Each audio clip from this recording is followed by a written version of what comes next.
The only sentence I handed down and that haunted me every day after signing it. I am Yolanda Martinez, a judge in Houston, and what I am about to tell you is not just a story about laws. It is the story of how justice almost cost me everything. This is the story of a case that seemed simple, but became my personal torment.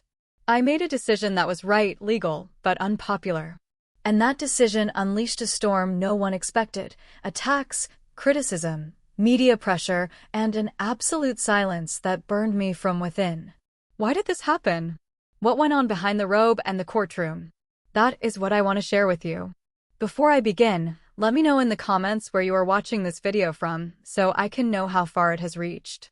In Houston, a city full of stories, I had to face the most complex case of my career. It wasn't easy, not just because of the law, but because of the people involved. On one side, vocal victims demanding justice. On the other, defenders of liberty and some divided family members, not to mention silent enemies. I was in the middle, trying to keep the balance steady. I never hid from my decisions, but after that sentence, things changed. The pressure came quickly, like an unstoppable wave I couldn't control. Social media exploded. Journalists called nonstop, and colleagues who once greeted me now avoided my gaze. The worst, perhaps, was the silence of those I most expected to support me. Maintaining integrity was my shield. I was clear that the law was clear, and that I had to do my job without giving in to the pressure of external noise. But at what cost? Public criticism was a constant echo that led to personal doubts, and, even faster, to breaking relationships I considered unbreakable. My family suffered the consequences.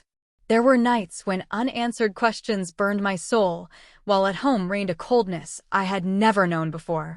I lost trust. I lost peace. Justice had been served, but I was trapped in a void no one seemed willing to fill. Perhaps many believe that being a judge is just about applying the law, signing papers, and forgetting it. No.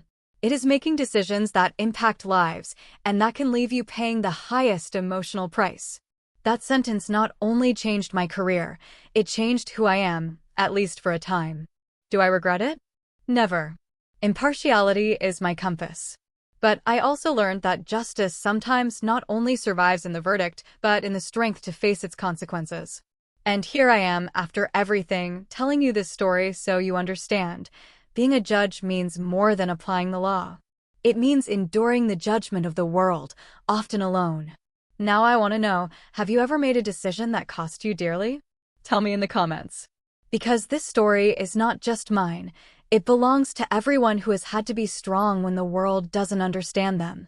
The decision I made that morning still echoes in my mind with the precision of an unrelenting echo. I remember every detail, from the rapid pulse I was trying to control to the fragile balance I walked between reason and empathy.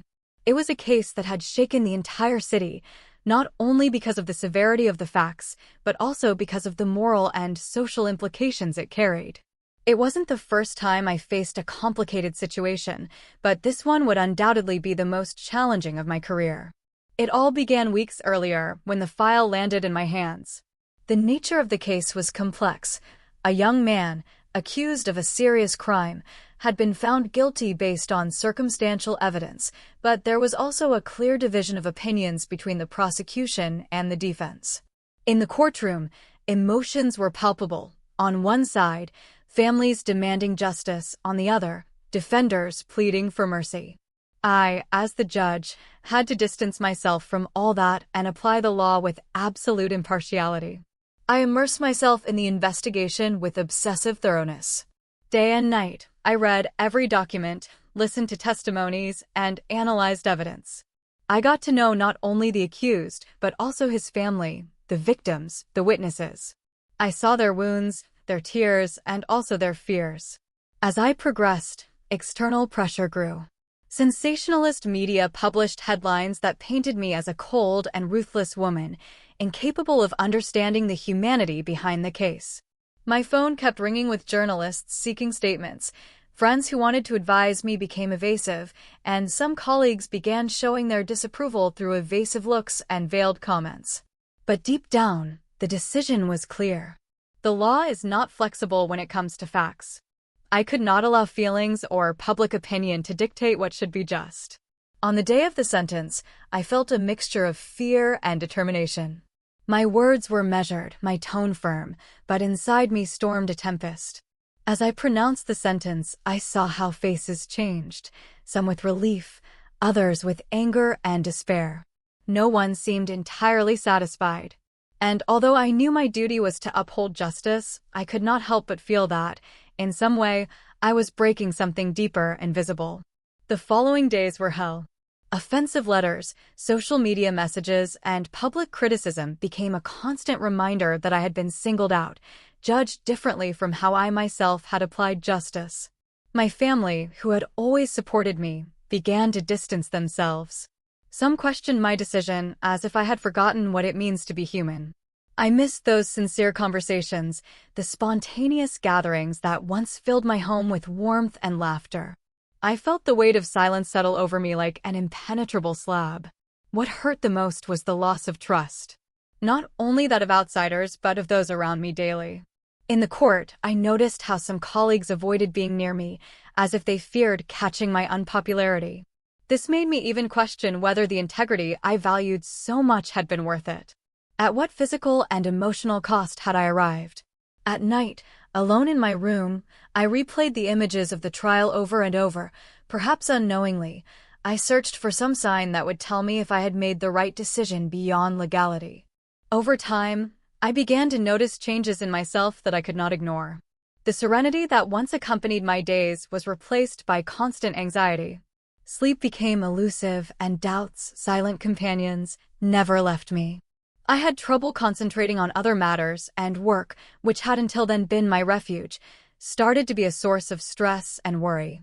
It was ironic how what I had defended so intensely was now destroying me from within. One day, amid that emotional whirlwind, I received a different letter.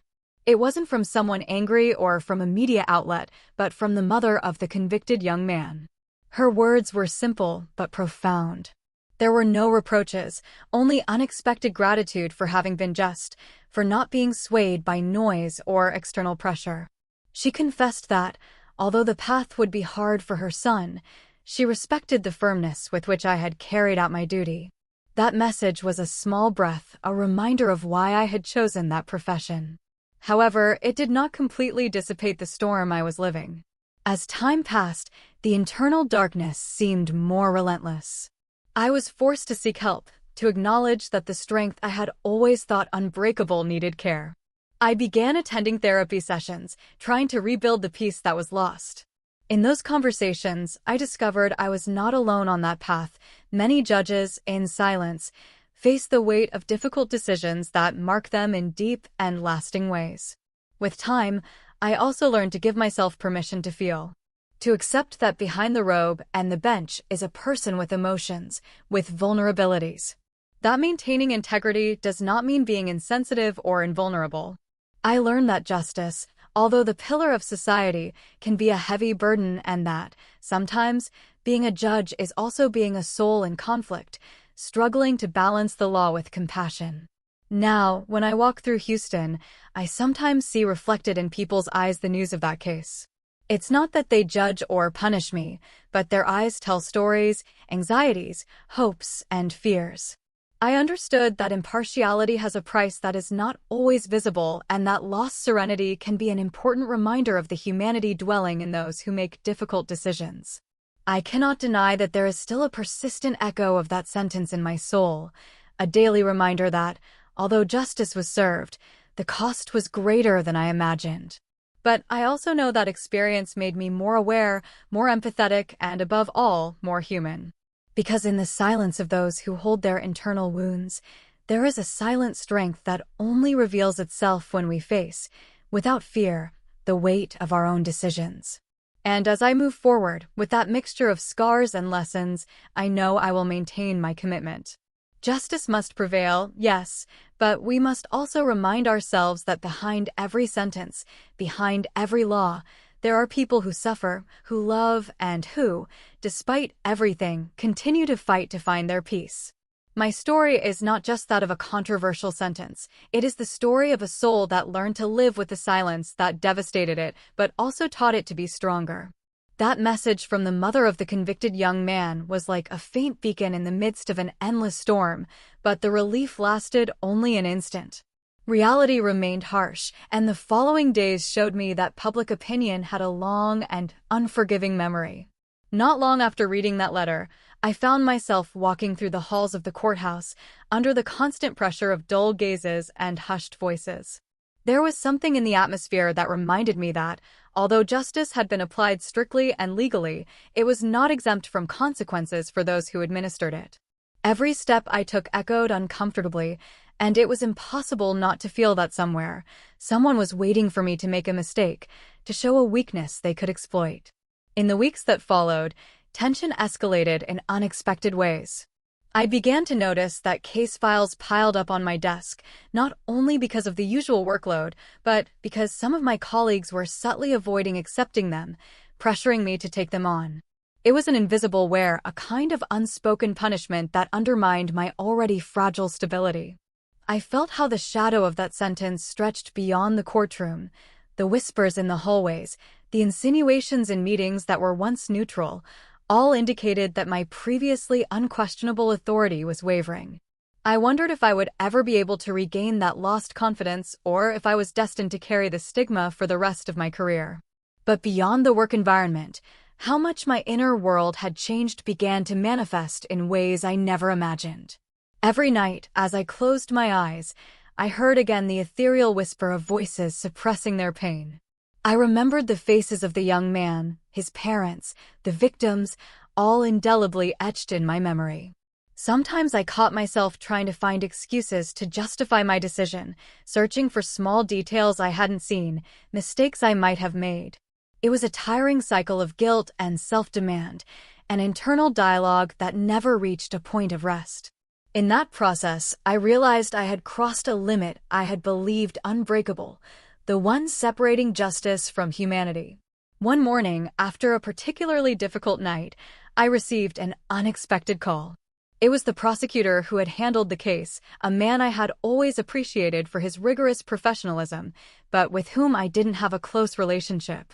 His voice conveyed a mixture of respect and concern. He told me there was something he wanted to share with me, something that, according to him, could help me better understand what had happened and perhaps ease some of the burden I felt. I agreed, albeit warily, to meet with him. That conversation became a turning point that marked the course of everything that followed. In a quiet cafe, away from the noise of the courthouse and cameras, the prosecutor spoke to me honestly. He revealed that after the sentence, he had discovered relevant information that had not been presented at trial. They were not pieces of evidence that could change the verdict, but data about the life of the accused young man, facts that might have been considered for a sentence review, or at least a deeper assessment of the context in which the events had occurred. He explained that he had tried to bring these details to the defense, but the tensions and mistrust generated during the process had closed any door to reconsiderations. What he told me was not an excuse to undo what I had decided, but a narrative of how complex the system is, where justice is not always as straightforward as it seemed. That revelation shook my foundations. For the first time, I felt that the law, although clear in its guidelines, faced a gray, shifting terrain where human stories were as fragmented as they were contradictory. I understood that the prison of justice is not only that of the convicted, but also of those who apply it without having full access to all the pieces of the puzzle. At that moment, the weight of the decision took on an even deeper, more heartbreaking meaning. Impartiality acquired a dimension I had never felt so close before, like a blade that cuts relentlessly but is never seen to break. I returned home with my mind unsettled, and that night I didn't get a single minute of peaceful sleep. Thoughts came and went, mixing images of legal guides and human faces. I questioned my ability to have been fair, without denying that the law had been respected. I began to wonder if, in reality, the justice I administered was having the impact I sought, or if I was simply putting out fires without healing the true wounds. That night I promised myself that case would not simply be another file in my record, but a lesson to change the way I faced justice, one I hadn't even been fully aware of until then. However, the external pressures did not diminish. The media kept writing about the case, now with an even more critical narrative and, at times, with an almost morbid tone. A column in the local newspaper questioned my suitability for the position, as if making unpopular decisions made me a threat to the community. In court, hearings became battlegrounds where my authority was constantly tested. In a subsequent trial, I felt some lawyers extended their aggression toward me, not because of the case at hand, but because of the precedent I had set with my controversial sentence. It was an exhausting test of physical and emotional endurance, where every decision was scrutinized under a microscope and every word could be used against me. My family, who had shown discomfort but support in the early days, began to distance themselves more clearly. Phone arguments became more frequent and visits home less common. The person who had once been seen as strong and confident now seemed fragile, as if wearing a mask to hide a wear that she didn't know how to explain. I missed sincere conversations, the closeness that once united us, and in those moments of solitude, I felt that the personal cost of that sentence was reaching unforeseen levels. Someone once told me that justice weighs heavily, but I never imagined how much it could crush the soul of the one who administers it. Amid that whirlwind, therapy became a lifeline. At first, I went reluctantly, believing I could handle everything on my own. But with each session, I realized that sharing my fears and doubts, verbalizing them in a safe space, was an act of courage that did not imply weakness. I learned that recognizing fragility did not make me less of a judge, but more human and equipped to face the complexity of decisions like the one I had made. We talked extensively about the importance of empathy, not only towards the accused or the victims, but towards myself, to seek a balance that would allow me to move forward without losing myself along the way. In therapy, I also confronted a fear hidden beneath layers of professionalism, the fear of being wrong, of being seen as imperfect, and of that error defining my legacy. It was a slow and painful process, but necessary. When I accepted that perfection is unattainable and that justice is a complex web of partial truths, I was able to begin building a new narrative for myself.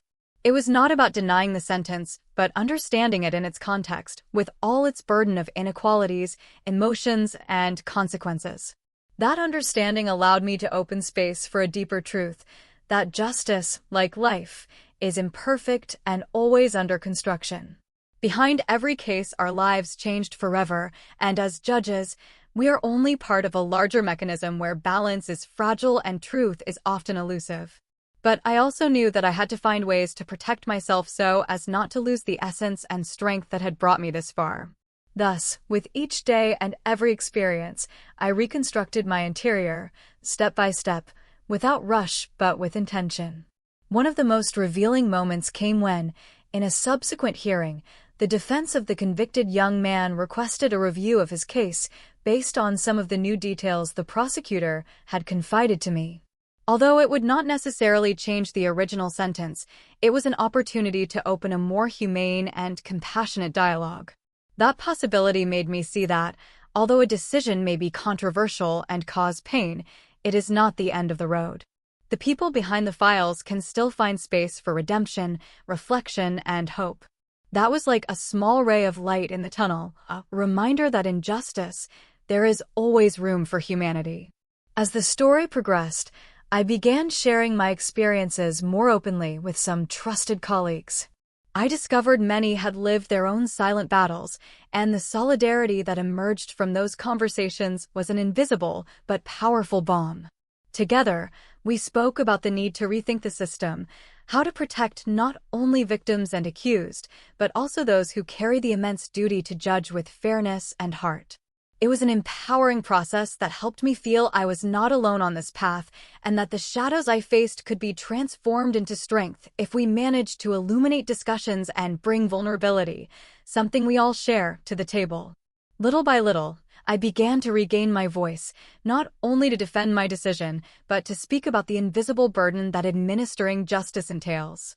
In conferences with young lawyers, workshops with judges, and talks with the community, I told my story without fear or embellishment, betting on honesty as a bridge to generate empathy. It was surprising to see how my words resonated with others, and how together we could build a space where humanism was integrated into the law without losing an ounce of rigor. It was the beginning of a new phase, where painful experience transformed into a tool for change and reflection. However, the daily struggle against that devastating silence that inhabited me when I was alone, away from the lights and eyes, remained. There were afternoons when the emptiness seemed more intense, and anxiety made me question everything I was, everything I had sacrificed. But I learned to wait for these moments without judgment, to allow myself to feel and then let go. The key was not denying the pain but accepting it and constantly seeking meaning, even in the hardest decisions. I understood that silence was not only a punishment, but also a demanding teacher who pushed me to grow and change. Now, as I continue my work, I carry with me not only the robe, but also the scars that justice has left on me. I know that every sentence, every decision, is a stone on the path that builds not only others' destinies, but my own as well. I have learned to live with the weight of impartiality and solitude, finding in them not only pain, but also an unexpected strength that sustains me on the darkest days. Because, in the end, what seemed like a devastating silence has become an inner voice that guides me to be a better judge, a better person, and, above all, more aware of the complexity that lies in the delicate balance between law and heart. The case review brought with it an unexpected wave of reaction, both in me and within the judicial community. I thought that after so many months of emotional turmoil and relentless pressure, the quiet days would finally arrive. But the truth was that calm was nothing but a mirage, and I soon realized that the internal struggle was just beginning. With every hearing, with every new report, I felt how the case took on a life of its own, as if it resisted being closed, being stored away in oblivion where many judicial processes sometimes get lost. It wasn't just the legal implications that kept me awake at night, but the ethical and human burden that had been placed in my hands, and for which I might never be fully prepared. The most surprising thing was discovering how much public opinion could shape not only a judge's career, but also the personal perception one has of oneself. No one prepares you for that in academia or in years of experience. How to deal with the invisible gaze of a society that is aware of every decision, that does not forgive the slightest mistake or apparent lack of humanity, and that delights in controversy, in the possibility of destroying reputations with words and rumors. On social media, I received messages ranging from venomous reproaches to unexpected calls of support from people I never thought would understand the weight I carried. It was a contradictory phenomenon that forced me to question not only my role as a judge, but also the real impact of justice on the lives of those around me and on my own. I remember a particularly difficult morning when I arrived at court feeling as if I were playing a role in a play I couldn't leave. The courtroom was full of familiar faces, some of whom had openly expressed their disapproval throughout the process, others who remained silent, but whose internal judgment seemed even more relentless. A young defense attorney, someone I barely knew by sight, sent me a quick look that I interpreted as a subtle reproach.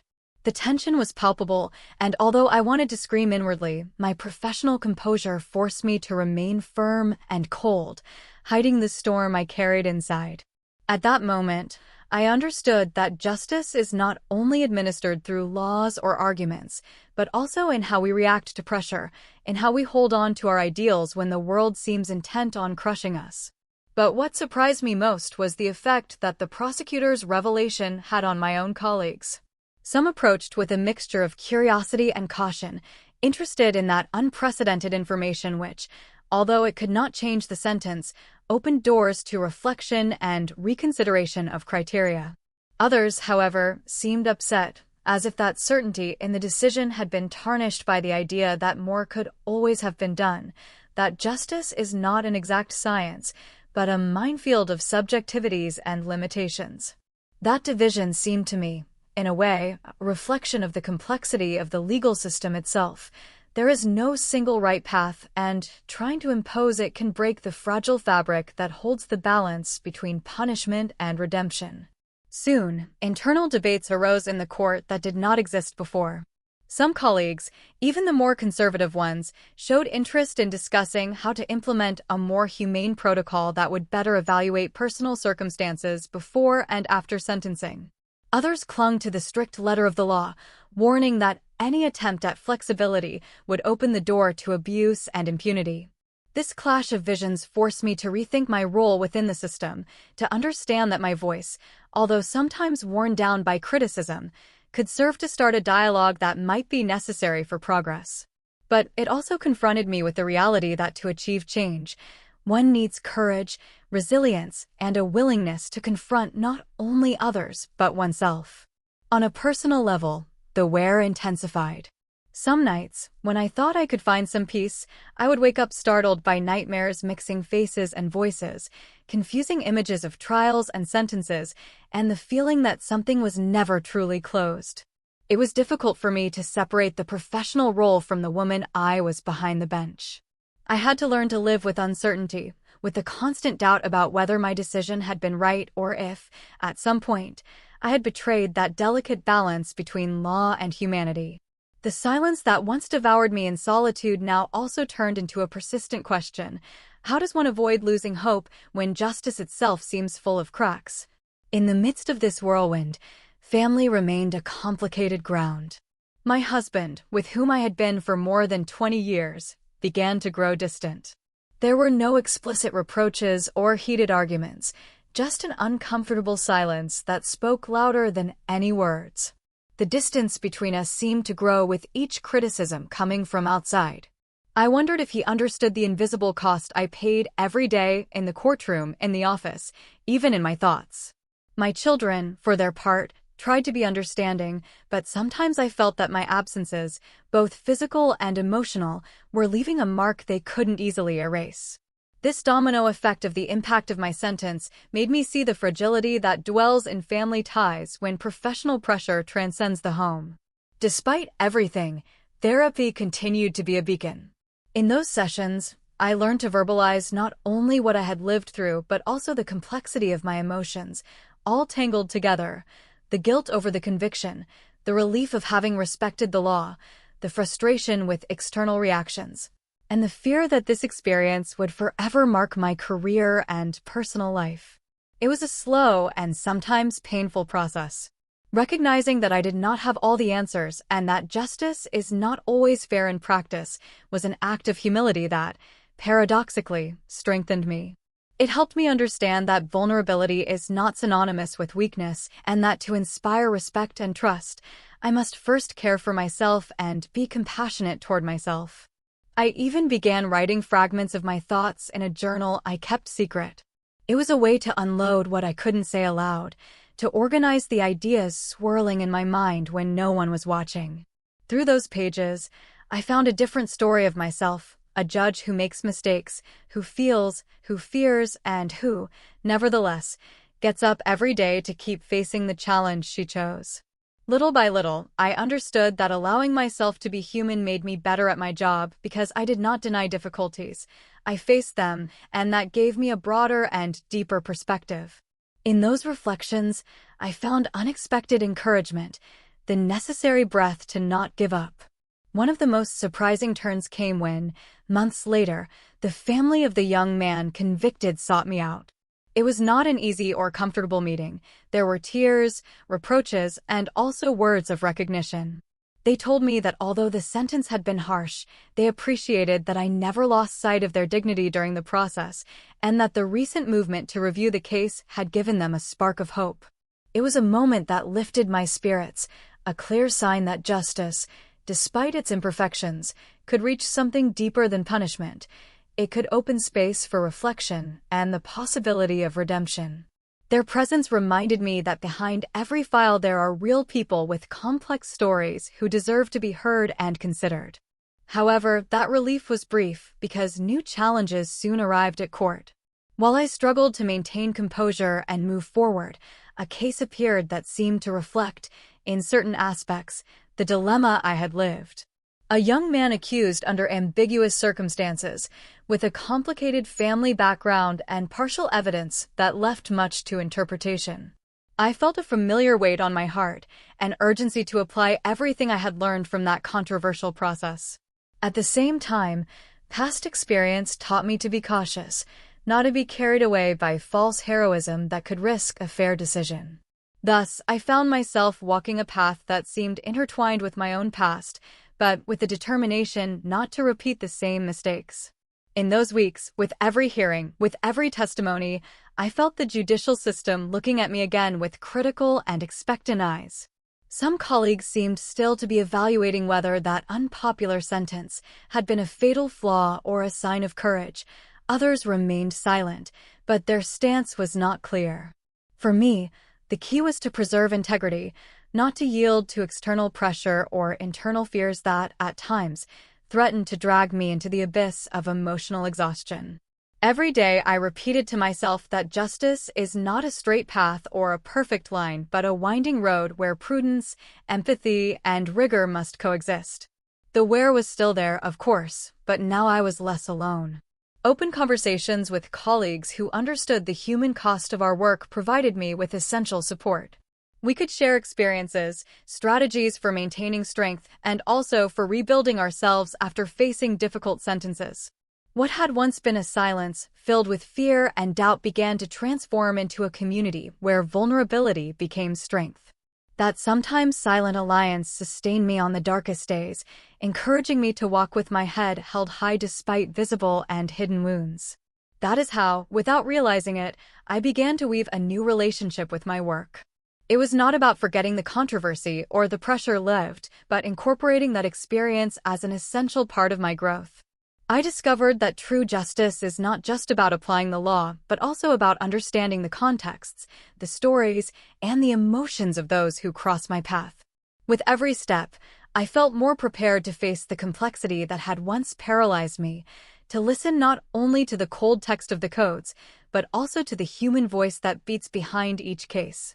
In the following weeks, when I headed to court, I was no longer the same woman who had entered that building months before. I carried with me the scars, yes, but also a new awareness and a renewed commitment that transcended the mere act of handing down sentences. I knew that criticism and disagreement would always be present, but also that I could turn those moments into opportunities to learn, to empathize, and, above all, to humanize a system that often seems relentless. For the first time, I felt that the justice I administered had a broader meaning, one that included both legal rigor and the compassion necessary not to lose the essence of what it means to be human. This path of self-discovery and transformation, however, was not without shadows. There were days when the weight felt too heavy, when the echoes of devastating silence reached me again with full force. I wanted to close my eyes and disappear for a moment, to escape the constant scrutiny, to reclaim the intimate space I felt was mine before the sentence changed everything. But then I remembered the words of advice I had received in therapy, the honest conversations with colleagues, and the letters from people who, in some way, understood the difficult balance I maintained. Those moments became incentives not to give up, to keep going despite everything. Sometimes, alone in my office, I would stop by the window and look at the Houston sky, seeking answers in the vastness.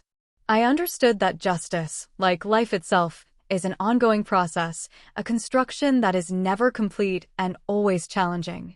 I could not allow the fear of making mistakes to dictate my path, nor let emotional wear steal the passion to do my job with honesty and dedication. Instead, I decided to embrace complexity, accept pain as part of learning, and become a judge who not only applies the law, but also listens to the human heartbeat that the law sometimes cannot fully capture. In the end, I knew that devastating silence, which at first seemed like a no-exit sentence, transformed into an inner voice that challenged and guided me. A voice that reminded me that justice is not an immutable ideal, but a practice that demands courage, humility, and a willingness to learn, even when it means facing one's own imperfections. That behind every sentence, even the most controversial, there is an entire world of emotions, fragmented truths, and hopes that deserve to be honored. And that being a judge is neither a simple nor static role, but a constant journey toward a deeper understanding of the humanity we want to protect, and that we are ourselves. The truth is that, Although I had prepared myself to face new challenges, nothing could have warned me of the storm that was silently approaching. One morning, upon arriving at the courthouse, an unexpected call made me stop in my tracks. It was a direct message from the defense firm, informing me that they had discovered new evidence that could completely change the outlook of the case I had ruled on months earlier. That information not only compromised the integrity of the original investigation, but could also open the door to a much deeper review process, casting doubt not only on the verdict, but on the public's trust in our system. This news was like a shock that ran through every fiber of my being, a mixture of fear and responsibility that shook even my firmest conviction. For hours I stayed in the office, absorbing what they had told me. I wondered how I could deal with this revelation without losing focus or serenity. I was forced to review every detail of the case, to recall every argument, and to question every decision made during those long days of trial. I knew that before me was the real possibility of a legal error, or at least a ruling based on incomplete information. But I was also aware that justice is not based on absolute certainties, but on the courage to admit when things need to be reconsidered. This thought kept me alert, but deeply uneasy. It was not a matter of ego or prestige. It was a matter of humanity and professional honesty. The first press conference after this revelation was suffocating. The media bombarded me with incisive questions. Everyone wanted immediate answers about the next steps and, above all, about the responsibility I might bear for the initial verdict. It was difficult not to feel the overwhelming breath of public opinion, which granted no forgiveness, no margin for doubt. However, I remained firm and clear, explaining with as much transparency as possible that the system was designed to review and correct when new facts arose, and that no sentence should be considered definitive when the truth continued to shift at its edges. Despite my effort to remain calm, inside I relived the bitter sensation of devastating silence, that abyssal loneliness when a storm of criticism strikes you mercilessly. The following days were frantic and exhausting. The legal team began to dissect every fragment of this emerging evidence, while I had to coordinate with the court and the prosecution the fairest way to proceed.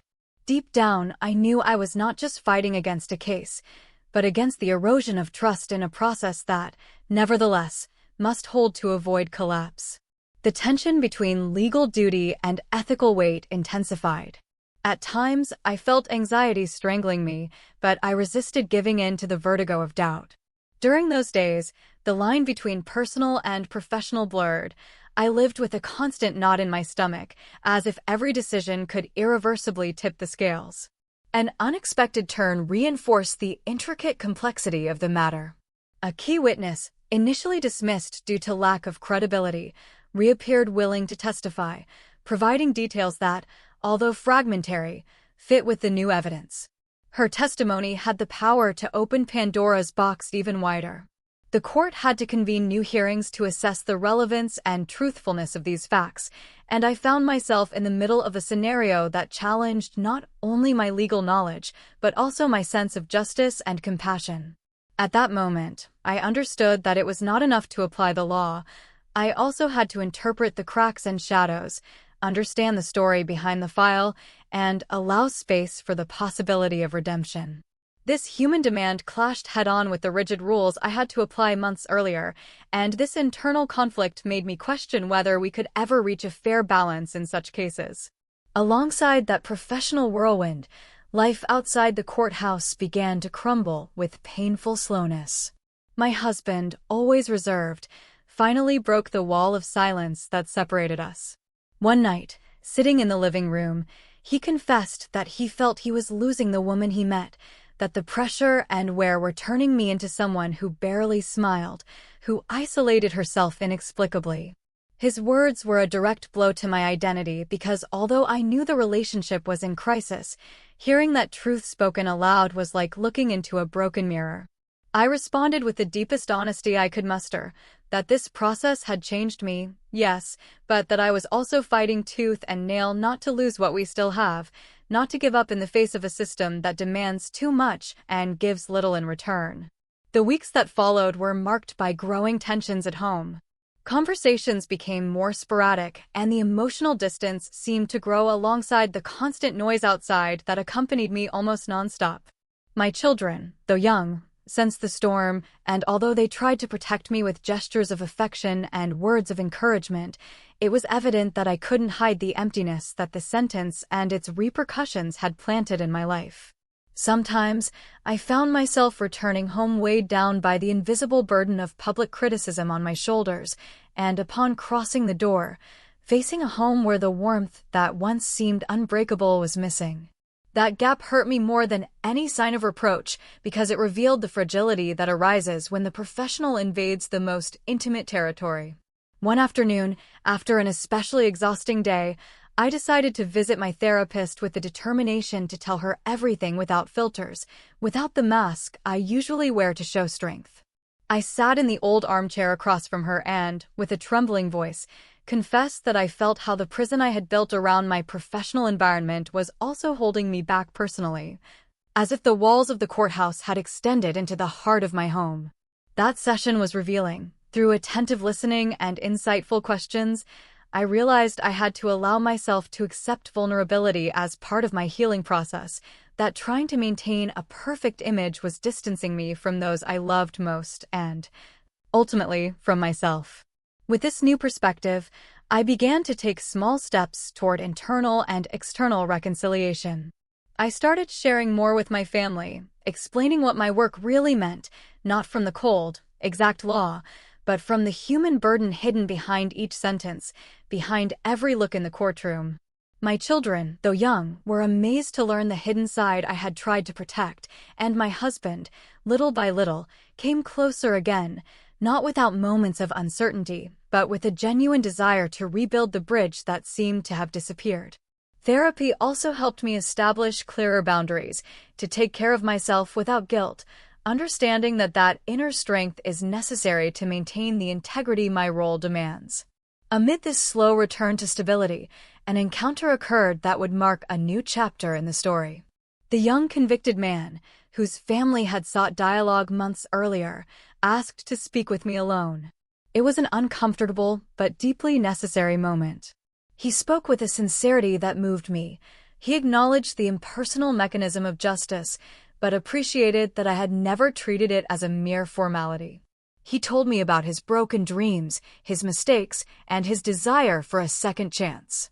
That conversation in the room, away from inquisitive eyes and cameras, revealed the most human facet of justice, the one rarely seen, and yet the most decisive for those on the other side of the scale. That connection reminded me why I had chosen this profession and gave me renewed energy to keep going. However, fate seemed determined to challenge the new serenity I was trying to build. Another case arose, similar in its moral complexity, forcing me to face even tougher questions. This time, a young mother accused of a serious crime with circumstantial evidence and a past marked by abuse and violence. The trial demanded deep empathy, a gaze capable not only of judging the act, but of understanding the context of despair and fear that had led her there. In her eyes, I saw many of the doubts tormenting me. Is it possible to administer justice without losing one's soul? Can the law repair damages when faced with broken lives? This case became a mirror where my evolution as a judge and as a person would once again be tested. The hearings became spaces of high emotional tension, where every word and every silence seemed to weigh tons.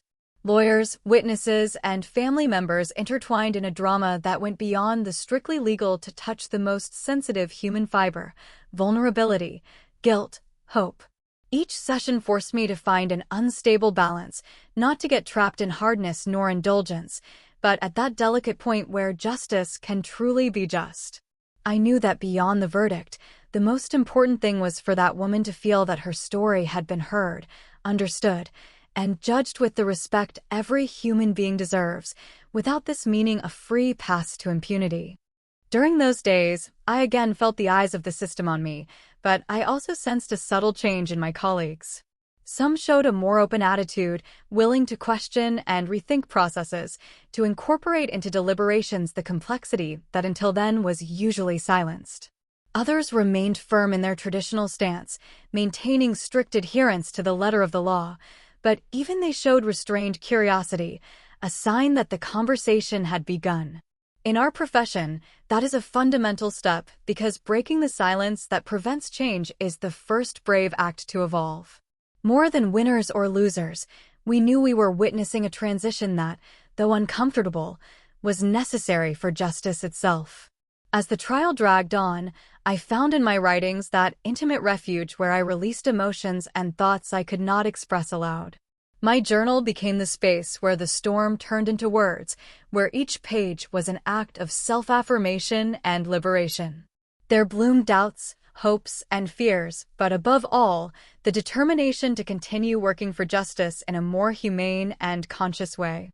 These reflections helped me strengthen a key concept, that the role I perform is as powerful as it is fragile, and that integrity does not lie in being infallible, but in being authentic and willing to learn and correct. Months later, when the final verdict arrived, I felt a bittersweet mixture. It was not perfect, because in justice it rarely is, but it did reflect progress. It was the result of work that contemplated more than just facts and laws, that sought to rescue dignity and the possibility of change in a person confronted with her past and mistakes. When announcing it, I looked at the young woman with the seriousness the situation demanded, but also with a warmth that would have seemed inappropriate before. I felt that I had finally found a way to balance the weight of the law with the tenderness humanity demands, a balance that is not won overnight, but built with courage and resilience day by day. That day, upon leaving the courthouse, I noticed that something in me had changed radically. I was no longer the judge who entered marked by a controversial sentence and devastating silence, but someone who had gone through an internal storm and emerged with a deeper understanding of what it means to administer justice.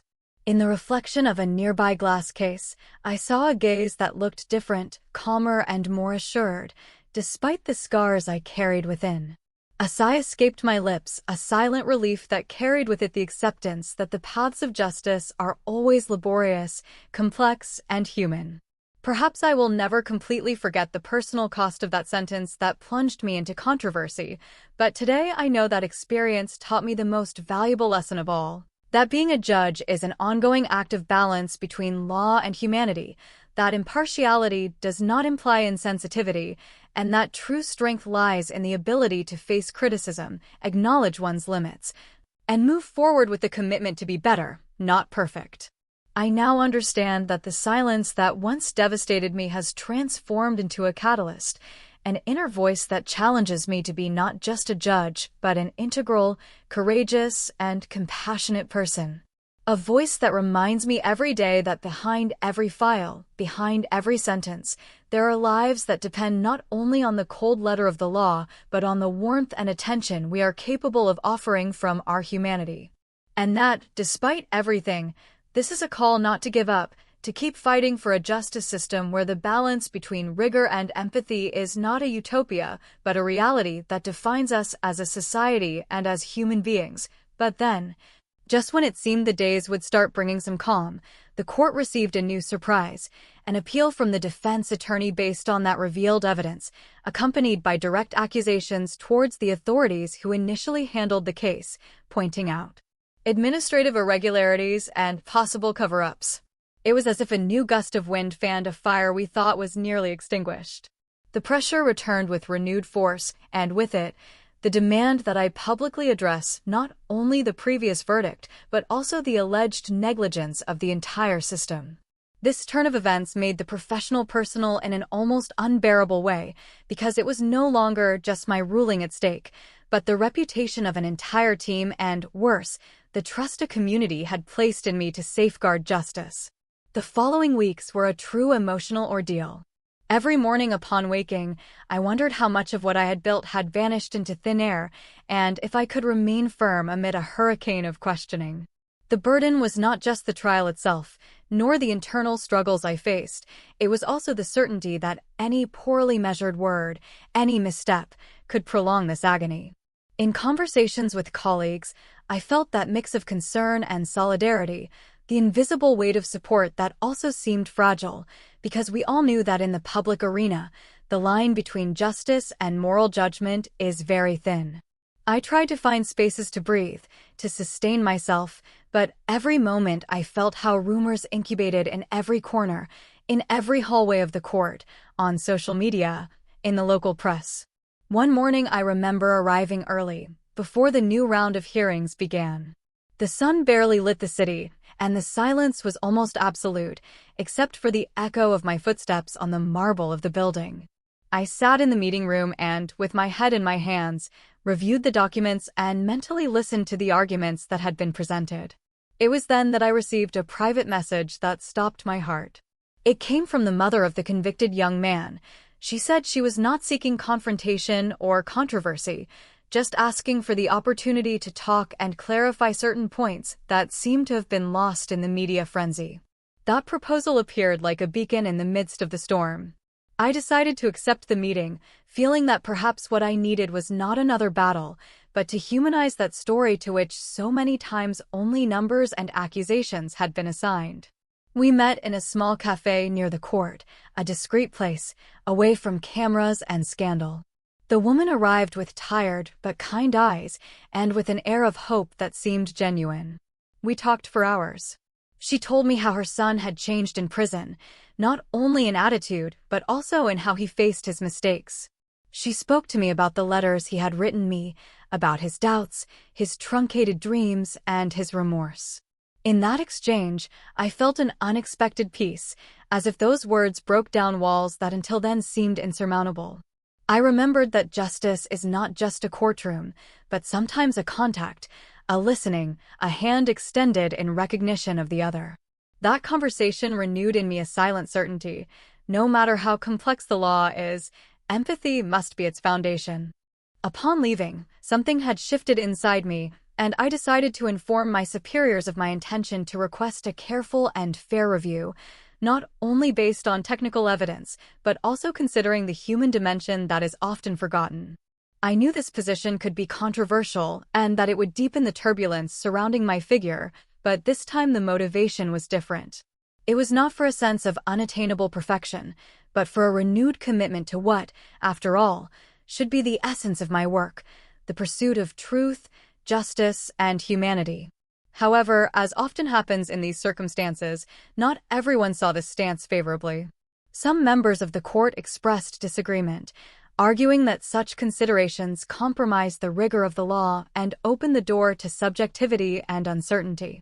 Intense and sometimes painful debates arose, forcing everyone to question not only judicial practice, but also personal convictions.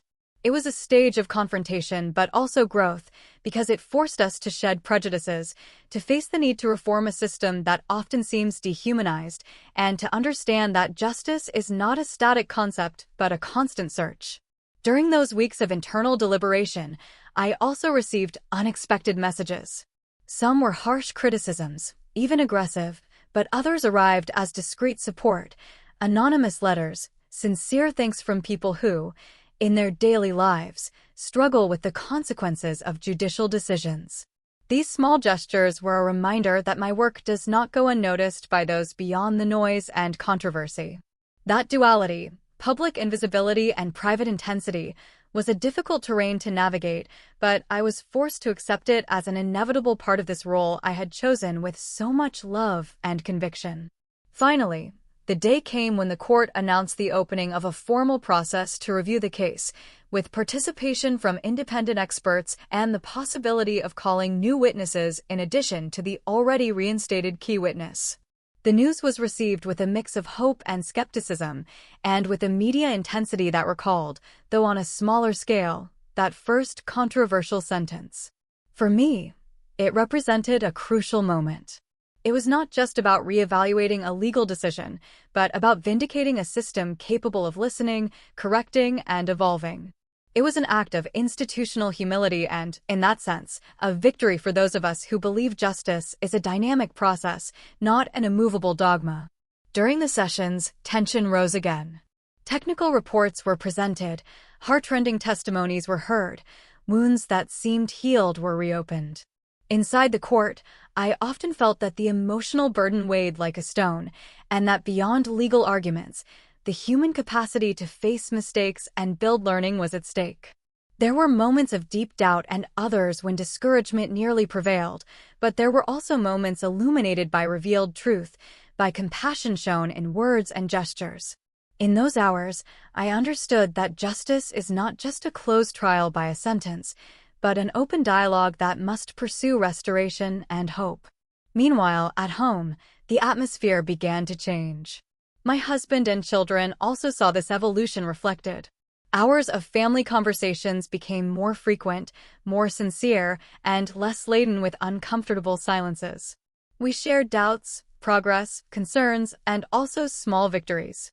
I learned that strength is not in resisting alone, but in allowing those we love to be part of our process, in letting them accompany us through the storm to then walk together toward calm.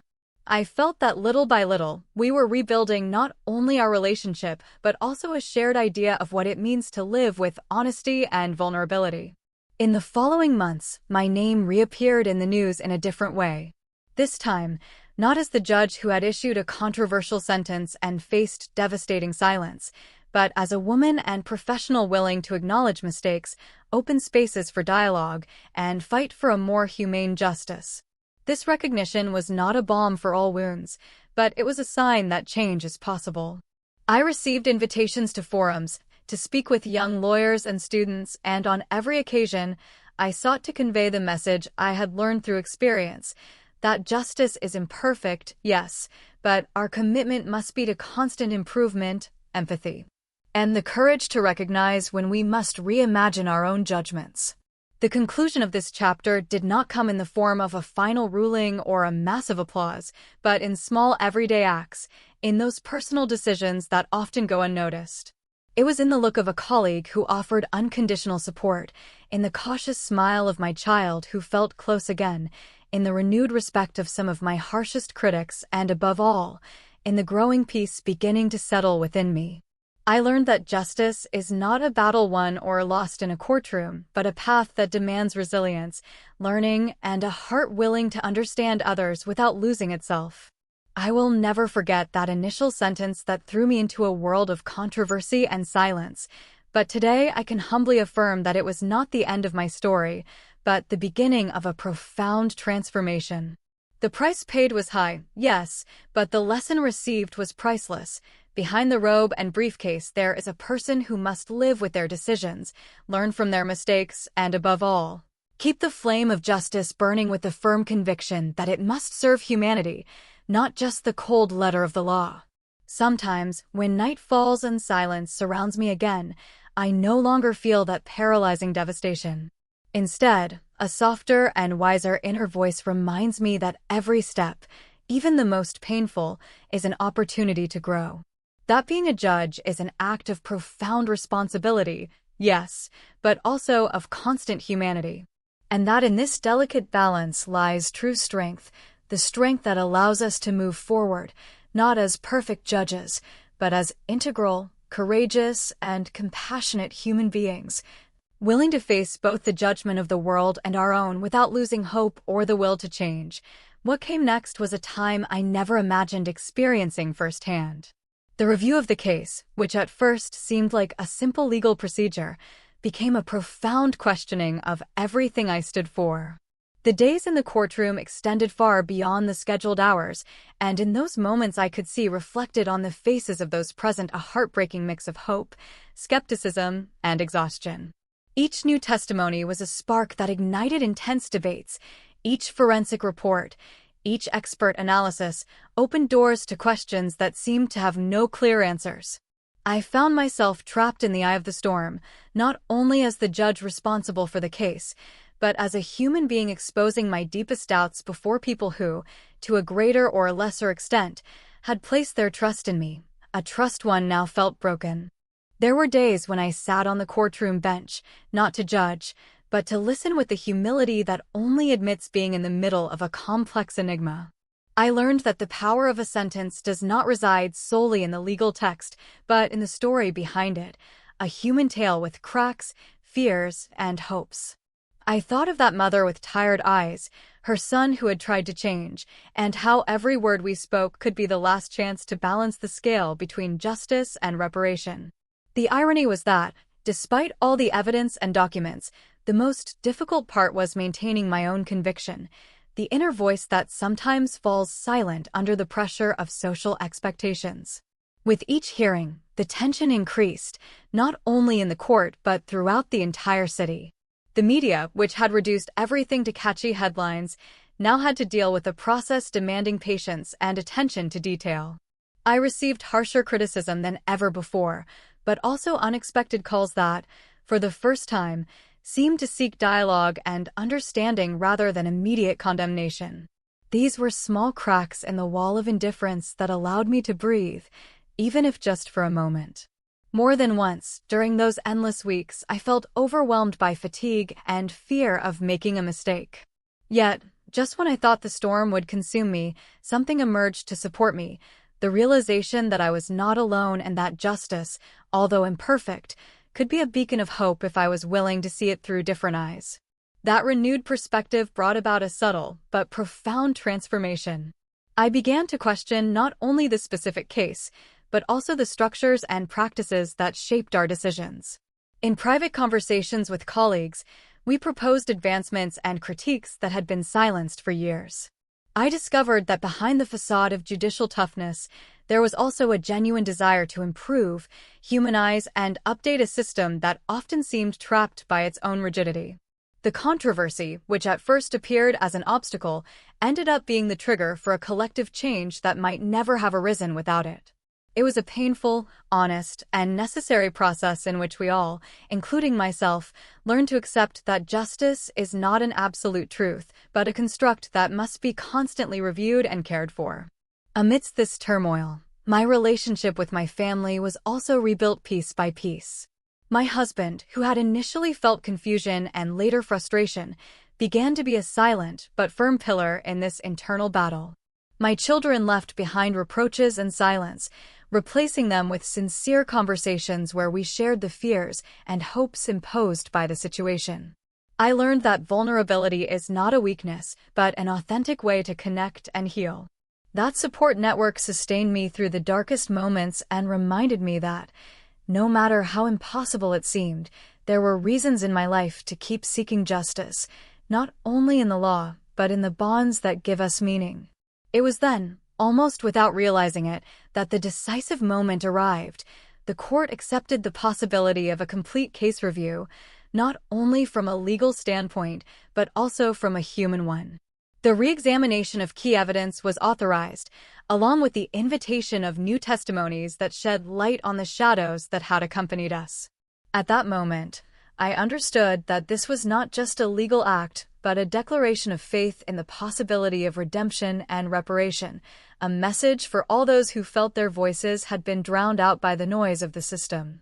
That decision did not erase the past nor make the pain disappear, but it opened windows toward a future in which the word justice could take on a new meaning. However, not everything was calm. The following weeks were an exhausting emotional roller coaster. Deep wounds reopened, unexpected tensions arose, and I had to face again the pressure from those who saw this review as a sign of weakness or inconsistency. I experienced the sharpest loneliness at times, but also the most unexpected solidarity. There were spontaneous conversations with people sharing similar stories, with professionals who understood the weight of every decision, and with strangers who became reminders that justice cannot and should not be an insensitive wall, but a bridge toward reconciliation. What impacted me most during this process was realizing that the true struggle of justice is not in issuing sentences, but in being open to learning, changing, and listening to the complex and sometimes contradictory voice of humanity. In that recognition, I found the strength to face my own fears, to not give up when criticism hurt, and to continue confirming my vocation despite the external noise. Justice, I understood, is a task that never ends. It is a journey full of shadows and light, setbacks and progress, and above all, a deep commitment to those who suffer and hope that someone will extend a helping hand. I remember clearly the day the new ruling was finally announced. It was neither a simple acquittal nor a definitive punishment, but a proposal for reconciliation that acknowledged mistakes, valued changes, and opened a path toward restoration. It was a sentence that did not seek to impress the masses or please everyone, but to do what was right, even when that meant accepting that justice is not always a closed or perfect act. At that moment, I knew we had taken a crucial step, not only for that young man and his family, but for an entire community and for myself. It had been a journey full of pain and learning, a process that forever transformed our understanding of the word justice. As I closed that chapter, I understood that my story was not one of defeat or victimization, but of resistance and growth.